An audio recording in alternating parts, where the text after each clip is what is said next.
Tem sentido bem? Em termos, eu vou até falar uma coisa aqui que eu acho interessante. Em termos éticos, é aquela figura que acredita que escrúpulos é uma ilha grega. Aí, isso é do Marco Aurélio. Foi para escrúpulos. Isso é do Marco Aurélio. Marco Aurélio Garcia. Marco Aurélio Garcia um dia disse para mim, presidente, esse cara acredita que escrúpulos é uma ilha grega. Saudoso Marco Aurélio. Saudoso Marco Aurélio. Bom, mas este processo não é um processo pessoal. É um processo de formação de um grupo. Este grupo podia existir, né? E existia. A gente sabe que existia. Sempre existe. Né? Sempre existiu um grupo assim. Não. Assim eu acho que ele que introduz. Tá. Ele que profissionaliza isso. Mas existia um grupo, de uma forma ou de outra, que praticava alguns atos, mas não era desse tipo. O que acontece? Acontece que ele disputa a hegemonia e ganha. Ele ganha hegemonia dentro do que era o centro, o partido centro do centro. E mais, ele pega os fragmentados e ele não olha partido. Ele financia um amplo conjunto. É importante saber disso, porque o Temer sobrevive, porque este processo, ele está vivo e intacto. Essa compra de maioria parlamentar, que começa no meu impeachment, ocorre nas duas ocasiões em que tentam a autorização para processar o Temer e a Câmara... Essa bancada Cunha, não dá. É essa bancada. Dizer, e é interessante que... Mas como é que essa bancada são alimentadas se o Cunha está preso? Eu quero só perguntar uma coisa assim. O protagonista, então, é o Cunha, não é o presidente, é o Cunha. O protagonista dessa história é o Cunha. Não só. Mas ele vai não só. Mas é ele o... Não só. Eu só não acho, tá, que aquela história que é o Gedel... Aquela história. É o chefe. Gedel é o tesoureiro. Gedel é o caixa. É um dos. Não. Mas então. O Gedel não pode ser o chefe, né? Senão seria o presidente. A senhora chegou até a falar, quer dizer, que o Cunha continuava governando, na verdade, dentro da prisão. Aliás, tá? Foi uma fala que eu endossei que veio de quem conhece o PMDB, que é o senador Renan Calheiros. Claro, ele colocou isso. Foi ele que falou isso. Mas, Léo. Presidenta, a gente sabe, a senhora acabou de... Só concluir uma coisa. E vamos lembrar que a fragmentação e a distorção que a fragmentação produz, porque não basta o Cunha querer. Há que ter uma realidade que permita isso. Você sabe que o Fernando Henrique precisava, mais ou menos, né? Vou falar assim meio imprecisamente, mas para dar uma ideia. Ele precisava de 3 partidos para fazer maioria simples, de 4 para fazer 2/3. O Lula no primeiro mandato era de 6 e 8, no segundo 8 a 12. Eu precisei de 12 para simples e 20 para 2/3. Então esse processo de fragmentação, ele enseja esse tipo de compra e venda. Claro. E esse processo de fragmentação, ele é produzido por uma coisa muito interessante. Fim da cláusula de barreira e a presença de 2 cláusulas democráticas, combinadas com o fim de uma cláusula de barreira que era correta. Quando acaba a cláusula de barreira, o que acontece? Cria-se um mercado. Como é que é o mercado? O mercado da compra e venda do tempo de televisão e o mercado do fundo partidário.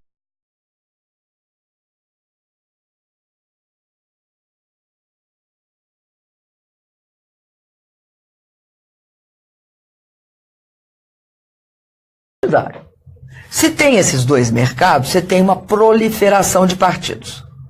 Isso ou seja, é o processo eleitoral, certo? O processo eleitoral enseja isso. E o pós-eleitoral, o que enseja? Enseja uma porção de partidos, 32. Você acha que tem 32 projetos para o Brasil? Não, não tem. Se não tem 32 projetos para o Brasil, e se caracteriza os partidos políticos, o que caracteriza? Querer ser presidente, governador, com poder. Né? Perspectiva de poder. Perspectiva de poder. Se não tem a perspectiva de poder, como é que a perspectiva de poder, o poder se realiza? Como? Simplesmente você negocia para cada vez que se vota, cargo. E aí, fica todo mundo falando, mas que sistema fisiológico. Ora, sistema fisiológico este criado, produzido e embalado. E é esse sistema que cria 32 partidos, que fragmenta todo o processo político. E que se mantém intocado, como a senhora falou. E se mantém intocado. Além disso, eu quero dizer o seguinte. Nós, como qualquer outro partido, fomos obrigados, qualquer outro partido pós-democratização, a compor uma coalizão. Sem coalizão não tinha governança. O problema nosso não é de coalizão. O problema nosso é que nesse processo, a partir de um determinado momento, que eu acredito que é no final do governo Lula e no início do meu primeiro mandato, 2010, 2011, até 2012 mais ou menos, em que há uma alteração na hegemonia no centro democrático. Ela passa de uma hegemonia, você entende? Às vezes centro-direita, às vezes centro-esquerda, às vezes só centro. Mas sem o padrão Cunha. Sem o padrão Cunha. Sem esse padrão Cunha. Ela passa disso para um padrão Cunha e uma proposta de direita. Eu queria falar, inclusive, nesse assunto, porque o que aconteceu? A gente fechou 2014 com a menor taxa de desemprego da nossa história, vira para 2015, o parlamento se une para poder boicotar o governo federal e a gente começa a sofrer essa crise, esse aumento dos desempregos. Então, agora a população já começa a aprender um pouquinho que o deputado e o senador não é só aquela pessoa que está lá no santinho. Então a gente tem que trabalhar de alguma forma para conscientizar a população que não adianta votar num projeto progressista apenas em termos executivos. Mas o que a gente vai fazer para levar para o povo brasileiro a importância dos parlamentares? Falar nisso todo dia. Porque eu acho que você está falando uma coisa que é muito perfeita. Nós não podemos acreditar que sem uma alteração substantiva na formatação das bancadas e na eleição das pessoas, da qualidade das pessoas, nós seremos uma andorinha que faz verão. Nós precisamos de várias andorinhas para fazer verão. Agora, acho que isso não é uma coisa que vem de nós só. Vem de nós, mas vem de nós. Eu acho que esse processo de 2018 é um processo que tem de levar a conscientização de muitas coisas. Nós temos de falar muito, sabe? E quanto mais a gente for capaz de esclarecer o caráter da democracia, e que no Brasil você tem esse problema, sempre teve. O executivo tem um processo de eleição que torna mais difícil o fisiologismo Porque tem lideranças. Tem lideranças que as pessoas enxergam. E aparece nacionalmente. Tem um processo. Uma discussão de ideia. E a eleição parlamentar proporcional, ela produz um parlamento mais conservador e mais cheio de distorção. Então eu acho que vai ter de fazer essa discussão, para mim, uma das mais importantes. Daí a importância da Constituinte. Uma discussão que o grande Leonel Brizola fazia em 64, quando chegou lá, ele falou: com esse Congresso não dá. É claro que era uma reação naquele momento, mas realmente o Congresso era o grande ferrolho para qualquer mudança. Era onde as ideias progressistas morriam. Que ideia que a gente pode ter para melhorar isso, para facilitar esse caminho aí? Porque é uma questão que a gente persegue há muito tempo, né? E eu acho, sabe, tem uma discussão seguinte: será que uma Constituinte vai eleger um Congresso mais conservador ou menos conservador? Eu acho que se a gente centrasse em termos de temas, se fosse por tema e se fosse assim, a Constituinte não pode continuar, ela é exclusiva. Então, se reúne, decide e extingue a Constituinte. Não é uma Constituinte para deputados? Para deputados, você entende? Aí é possível que ela melhore bastante. Paulo, e quem concorrer a ela não pode concorrer ao outro. Deixa eu entrar no ano decisivo, que é 2018, para a gente falar do cenário eleitoral. A senhora já passou, quer dizer, evidentemente falou do Lula, de como foi a caravana em Minas, mencionou a morte do PSDB.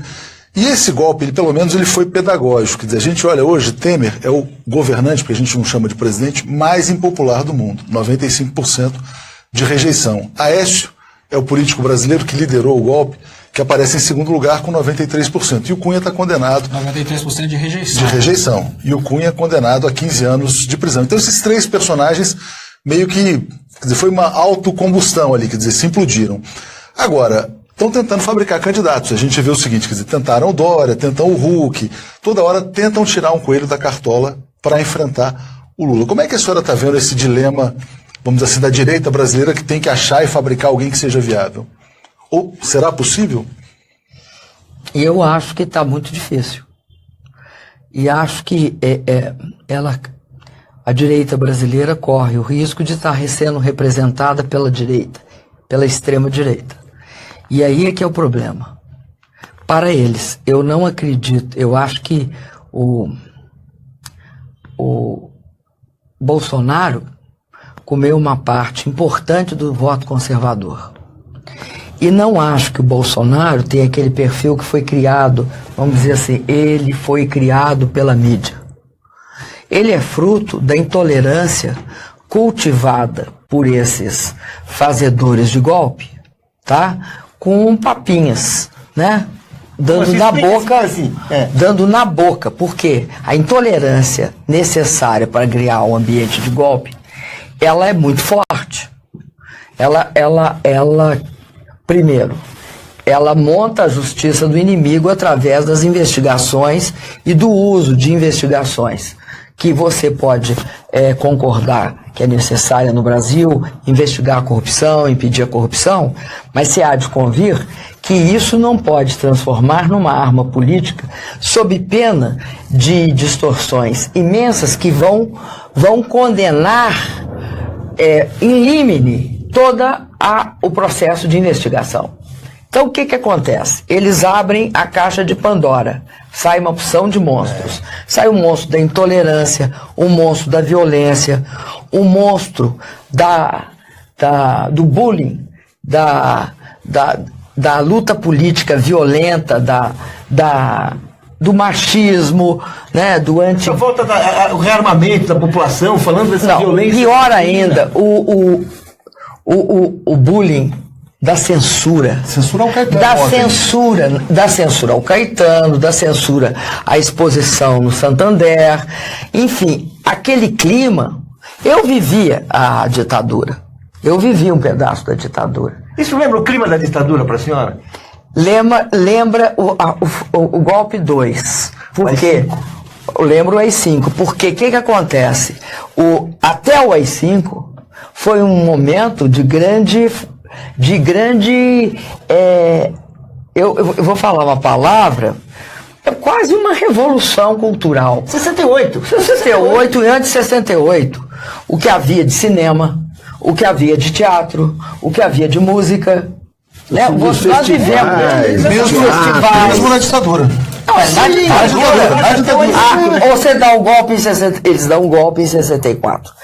64 até 68, até dezembro de 68, você tem uma efervescência cultural, artística no Brasil e política. Você tem. E sexual, inclusive, né? Tudo. Era tudo livre, né? Tudo. Apesar uma coisa que combina. Você tem um momento estranho ali, né? É contraditório, né? É bem estranho. Política, a gente não tinha medo. Aí é o golpe, é o segundo golpe. Eu lembro que diziam assim, quando a Rainha Elizabeth saiu do Brasil, ela estava aqui.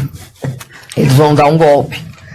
Né? E não deram assim logo depois que ela saiu. Tentaram um pouquinho. Eu acho que deram assim uns 15, 20 dias depois.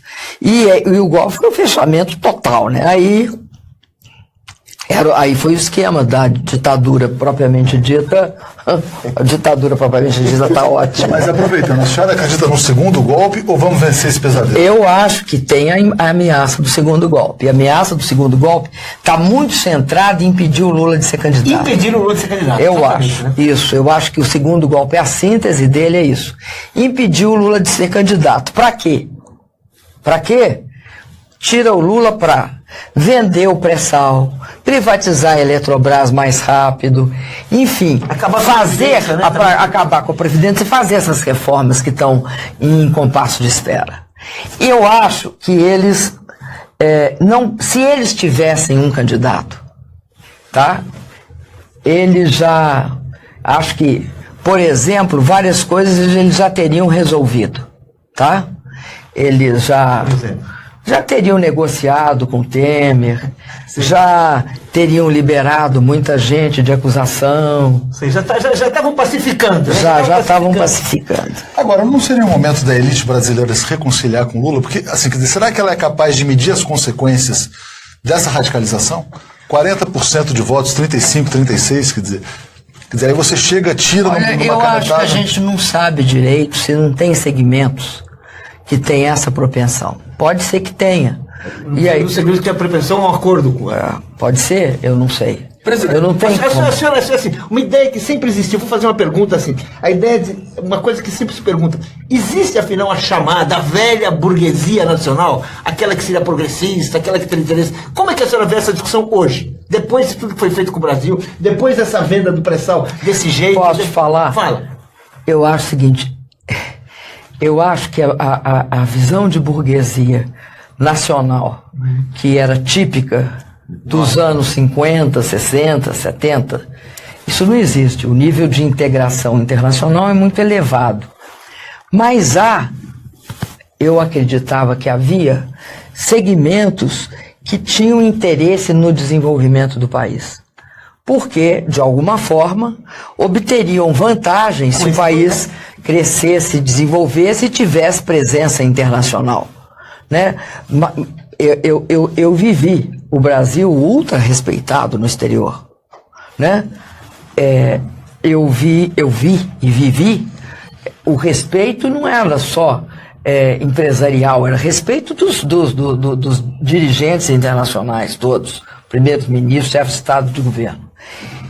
Eu achava que essa situação de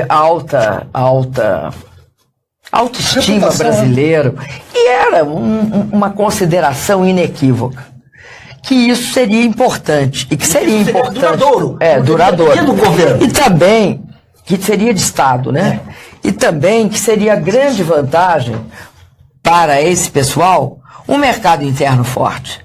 Eu queria falar, inclusive... Não pode achar que 204 milhões, né, você joga fora. Antes você jogava fora. Hoje, eu vou te falar o seguinte, eu não sei se eles são assim. É uma dúvida que hoje muita gente tem. Uma dúvida que muita gente tem. Eu vi, por exemplo, empresários que obtiveram a parte fundamental do seu lucro aqui no Brasil, com a gente precisando muito de uma educação de qualidade, dando dinheiro para Harvard. Eu acho isso um absurdo. Você aqui, eu não tenho nada contra dar dinheiro para Harvard. Mas, né? Não tem, você percebe? Não, mas FMG. Não é meu problema Harvard. Agora, um empresário que obteve a sua fortuna daqui, foi financiado por aqui, ganhou dinheiro por aqui, não tem cabimento. Aí tem uma plaquinha, mas fala, Por que ele acha? Por que ele faz isso? Porque ele acha bonito você ter Harvard e tal, e coisa. Ele tá perdendo as raízes aqui, né? Ou porque ele quer formar uma elite internacionalizada submetida a outros interesses. Então, eu vou te dizer uma coisa. Eu vejo eu tenho uma sensação de muito ceticismo em relação a como certos segmentos da elite empresarial brasileira enxergam o mundo. Acho que eles não percebem, inclusive, como eles perdem valor. Claro. Entende? Perdem valor por não valorizar o seu próprio país. A senhora está falando de valorização do próprio país e tem uma coisa interessante que está acontecendo, desinteressante para o trabalhador, claro, que está acontecendo nessa política do Temer, que é cada vez mais diminuir o mercado interno. Esse encolhimento do mercado interno agora foi inclusive anunciado, porque o próximo salário mínimo vai ser R$10 menor do que o atual. E a forma deles de atacar a inflação não é aumentando produtividade, é diminuindo o poder de compra do consumidor. E isso vai contra o interesse do empresário que precisa do mercado interno brasileiro. Mas essa aliança hoje do empresário que precisa do mercado interno com os partidos progressistas é uma questão de autossalvação desses empresários. Mas como é que essa aliança vai acontecer? Complementando, onde é que a gente acha um outro Zé Alencar para restabelecer esse pacto capital-trabalho? Eu acho que ele deve existir por aí, ou vários Zé Alencares devem existir. Agora, nunca se esqueça que redução do salário aumenta lucro. E há uma tendência hoje internacional a uma visão de obtenção de rentabilidade de curtíssimo prazo, justamente pelo fato de que prevalece a lógica da financiarização sobre a lógica do capital produtivo. O capital produtivo pode esperar o médio prazo ou longo prazo, sabendo que eu vou plantar agora e colher depois. O capital financeiro exige uma rentabilidade quase quadrimestral, ou, se você quiser, semestral. No caso dos Estados Unidos, isso inclusive se expressa através de algo extremamente perverso. Você há de convir que a maior empresa do mundo, a Apple, tem um caixa monumental. Monumental, parece que acima de 800 bilhões de dólares de caixa. E ela toma emprestado no mercado e faz compra de suas próprias ações para valorizá-las. Ao valorizá-las, ele tem um dividendo. Ao ter o dividendo, ele distribui para o acionista. Daí porque dizem, a expressão é que a lógica do acionista prevalece sobre qualquer outra lógica. A lógica do empreendedor, a lógica do trabalhador, a lógica do consumidor, enfim, a lógica do que eles chamam da rua principal em relação ao Wall Street. Então, eu te digo o seguinte, eu não acho que seja algo automático, que a redução... Veja você, eu vou até falar uma coisa que eu acho que foi uma coisa errada da nossa parte, no meu governo. Nós, quando vimos que a crise chegava inexoravelmente, depois de 6 anos da gente barrando, ela vinha, nós tentamos fazer 2 coisas. Eles tinham baixado muito o preço da mão de obra internacionalmente. Então, nós demos aquela isenção chamada desoneração. Desoneração tributária na folha. Ali para estimular, para que nós tivéssemos competitividade também internacional, posto que eles tinham baixado os salários violentamente, né? Aí nós também demos outras desonerações, esperando que eles ampliassem com isso. Eles mantivessem a ampliação e expandissem a capacidade. O que nós verificamos? Que ao invés disso, eles não fizeram isso. Eles preferiram ampliar a margem de lucro. Eles pegaram esse recurso e ampliaram a margem de lucro. Embolsando isso. Embolsando. Aí eu te pergunto, se é uma visão de curto prazo, é óbvio que é uma visão de curto prazo. Eu prefiro fazer isso do que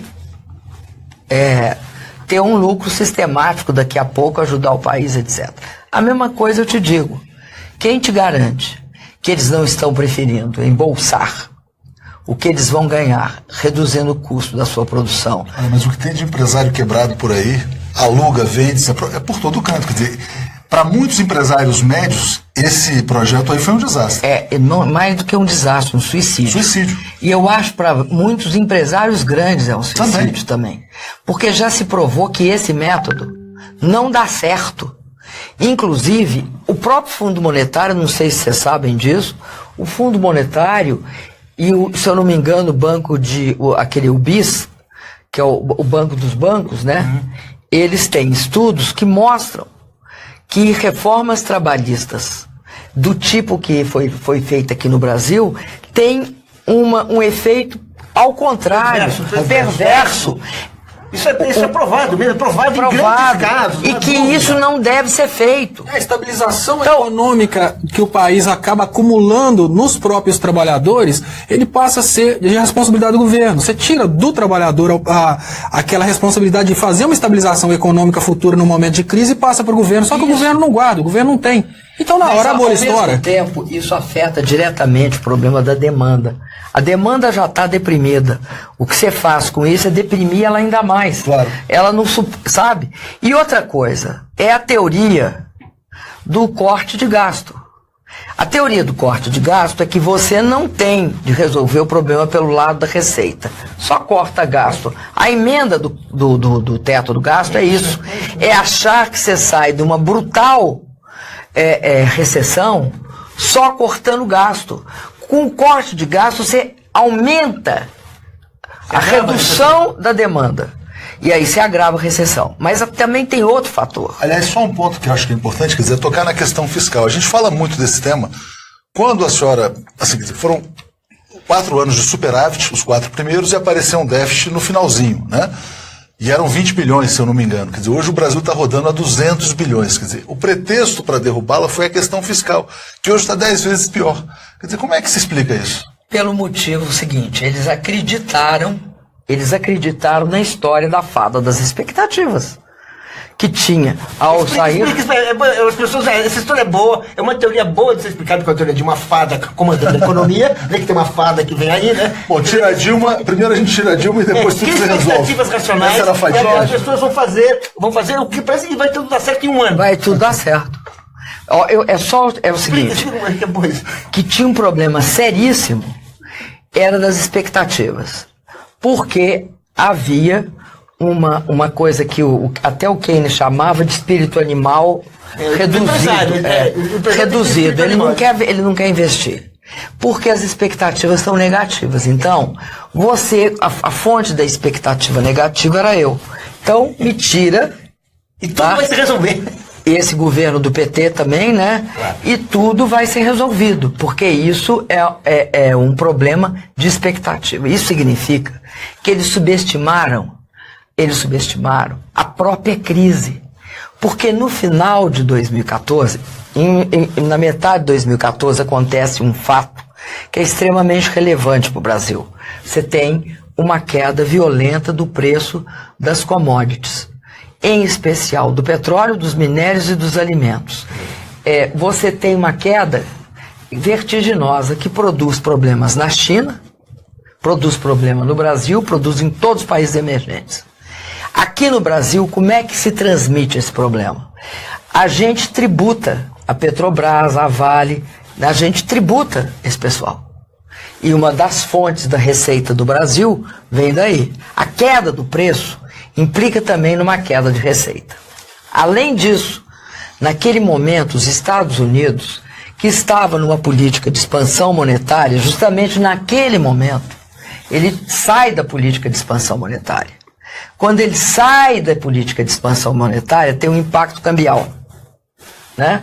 Um forte impacto cambial. Você pode olhar, as moedas de todos os países emergentes flutuam violentamente.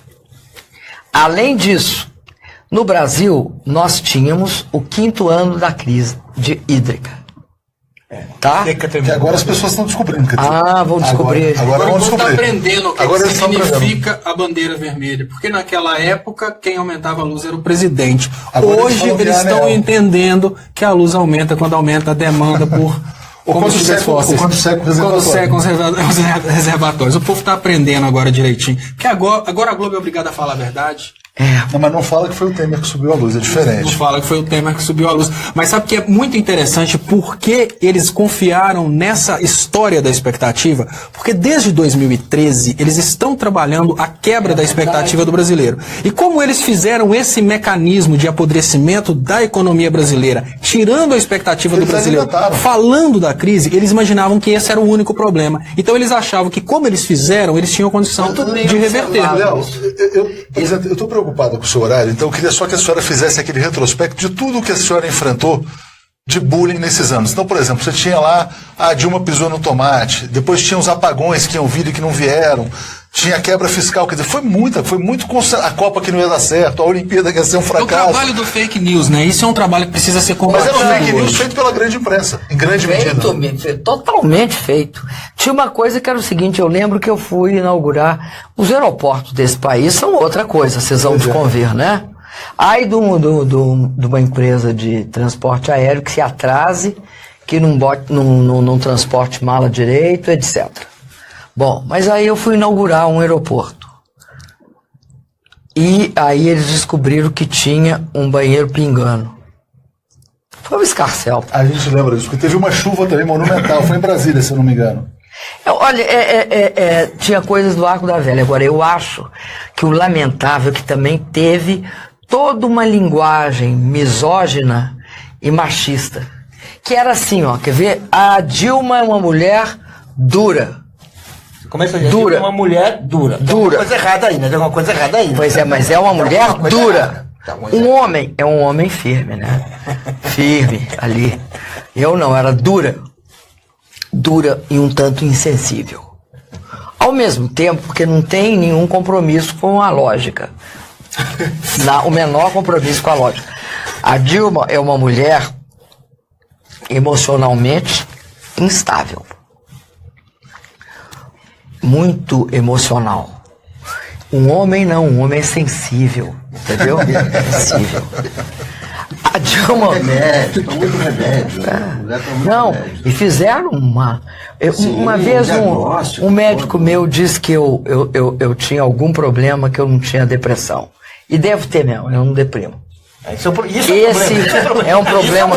Não foi um problema sério para eles. Eu não deprimo. Não deprimo. Continua não deprimindo, quer dizer que é outra coisa. Não precisou de ir pro hospital. Bom, outra coisa que eles falavam era que eu era obsessiva, compulsiva com o trabalho. Homem é empreendedor e trabalhador. Esse jogo foi muito feito. E muito também usado o rastaqueirismo, né, gente? Porque o rastaqueirismo, nessas horas, emerge. Então, aquele rastaqueirismo sabe, de apelar, de baixar o nível, de xingar de tudo, aquilo que faziam nas movimentações. Quer dizer, que era uma coisa escandalosa, enfim. Mas aqui a gente alcançou um pouco. Agora, eu vou te falar uma coisa. Eu acho que isso, eu percebia, óbvio, eu via, não deixei de enxergar nada. Agora, eu acho que eu fiz um imenso esforço, sabe para quê? Para que isso não me diminuísse, me destruísse, me imobilizasse, ou que eles, em algum momento, em qualquer circunstância, me atemorizassem. Tanto é assim que eu devo ter recebido uns 10 a 15 para mais telefonemas para não comparecer ao Senado. Você vai ser maltratada. Legal. Como se fosse. O problema, por exemplo, eu não fui na Câmara porque não é na Câmara que um presidente tem de ir. O presidente tem de ir no Senado da República. O julgamento é no Senado. É no Senado. E eles pensavam que aquilo me atemorizava, que eles me atemorizavam de alguma forma. Atemorizaria se eu os respeitasse. Perfeito. Esse é o problema. Saíram pequenininhos. Agora, presidente, eu queria perguntar uma coisinha. A senhora mesmo disse que a direita não tem candidato para 18. Não, né? Ela não tem um candidato bom. Bom candidato. Tem vários. Tá tentando, bom, tá tentando. Sabe que eu tô falando um candidato bom. Ela é persistente. Não é bem a palavra, encorpado. Encorpado. Com voto, né? Pois é, mas encorpado. Não é aquela história do galo bom e do galo ruim, nós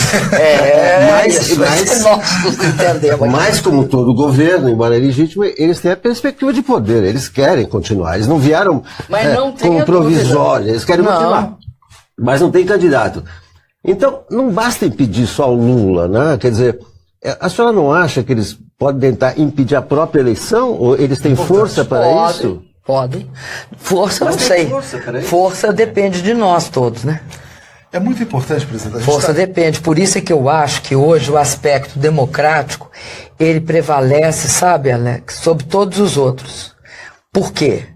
A condição para que a gente possa defender qualquer coisa no Brasil, né? Defender, por exemplo, que os recursos do pré-sal vão para a educação, que você tenha educação de qualidade, que o Minha Casa Minha Vida continue, que eles não acabem com a que tem farmácia popular, que dá remédio gratuito para quem de baixa renda sofre de diabetes e hipertensão. Para fazer tudo isso, só tem um jeito, é democracia. A democracia hoje significa que a gente seja capaz de garantir eleições livres e diretas em 2018. E que não queiram ganhar no tapetão. A gente corre risco de duas coisas. Diz o que você disse. Cancela as eleições. Segunda coisa, pode manter as eleições e querer ganhar no tapetão. Tira do Lula. É óbvio, tira o Lula. Terceira coisa, que eu acho que é possível, que é mudar as regras. Né? Já tentaram, já falaram muito do parlamentarismo e tal, que eu acho que não cola. Né? A gente não sabe ainda o que pode vir. Agora, que eu acredito que eles não queiram, que eles não fizeram o golpe para entregar.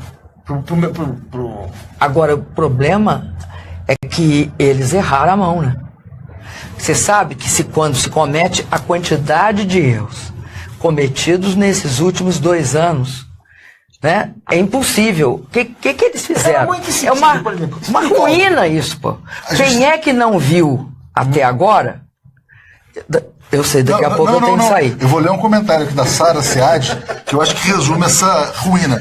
Cunha preso, Aécio desmoralizado e Dilma admirada. E o Temer nem existe, né? O Temer já nem imagina. Mas essa ruína que eles exageraram, o que foi? Porque para mim a ruína é esperada. Alguém não vê hoje para que foi feito o golpe? Alguém não vê que sequer o tal do ajuste fiscal e das pedaladas... Não entregaram nada, né? Nada. Não entregaram nada do que prometeram. É muito triste. Alguém desconhece que o Temer está envolvido em corrupção? E o governo todo? Eu acho que eles têm uma situação extremamente precária, porque quanto mais eles tentam prestar contas e dar contas ao mercado, que fundamenta, é um dos fundamentos do golpe. Aquela parte do mercado, que é um fundamento do golpe, que eu também não sei se é toda, mas eu acho que é muita gente, do mercado. Quanto mais eles tentam honrar seus compromissos com o mercado, mais eles se distanciam da população.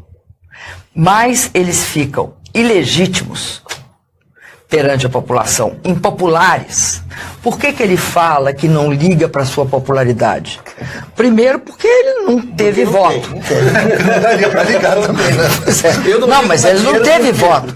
Pô, se você não foi votado, então você não dá menor valor. Né? Não tem admiração da população, não tem que governar para a população. Não precisava nem. Ele tem, mesmo que sem admiração, se ele teve voto da população, ele deve satisfação. Segundo, por que também? Porque ele sabe que... O que ele está fazendo é contra. É contra o interesse da população. Ele sabe disso.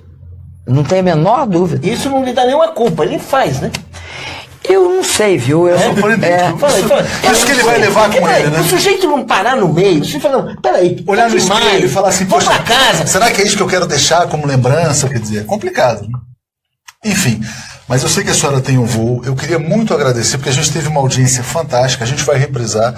Acho que vamos ter outras oportunidades, porque a gente está aqui começando uma pequena trincheira de resistência democrática, que é essa TV 247. Estamos aqui com o estúdio basicamente há 2, 3 meses. Toda noite tem programa com o Paulo Colex, toda tarde com o Léo Estopa. Vocês trabalham. E a gente trabalha muito. E o salário... Tá vendo? Vamos programas populares. Eu acho, inclusive, que aqui a gente pode fazer uma pauta de reivindicações. Pode fazer uma pauta de reivindicações. Agora eu estou aqui em maus lençóis. Não, vamos... Mas eu queria fazer uma reivindicação. Vamos tirar a partir de agora. Eu acho que é importante a senhora deixar uma mensagem final, porque muitas pessoas vêm aqui. Quer dizer, eu preciso de esperança. As pessoas vêm procurando esperança. Eu tenho muita esperança, sabe? Eu sou uma pessoa... Eu sou muito otimista. Eu acho, viu? Assim, sinceramente, que a situação para eles está difícil. Que bom. Sabe por que eu acho que está difícil? Porque eu não vejo como eles possam alterar dessa forma a regra do jogo. O risco que eles correm é muito grande, porque eles também não têm tanta adesão assim mais. Mas mais do que isso, eu fiquei muito animada com as caravanas. E acho que as caravanas apresentam um caminho de otimismo e de perspectiva. Acho que falar diretamente com a população, você percebe o grau de consciência crítica. E eu acredito também que nós temos de ampliar todo o espaço democrático que tiver. Se esse país é uma democracia e eles não podem romper completamente com o aspecto formal dela, eles vão ter de cumprir os rituais para impedir ou para propor qualquer alteração, ou tirar, ou impedir que alguém seja, ou acabar com a eleição. E eu acho que nós temos de resistir. Estamos resistindo. Nossa mensagem final aqui é volta querida, fora Temer, anula STF e o mundo sem Globo é possível também, viu, presidente? O mundo sem Globo é possível? E também. Posso acrescentar um? Por favor. Lula 2018. Muito bem. Até a próxima. Muito obrigado a todos vocês. Lamentavelmente não pude ler todos os comentários porque era impossível. Mas enfim. Voltaremos, né, presidenta? Voltaremos. É isso aí.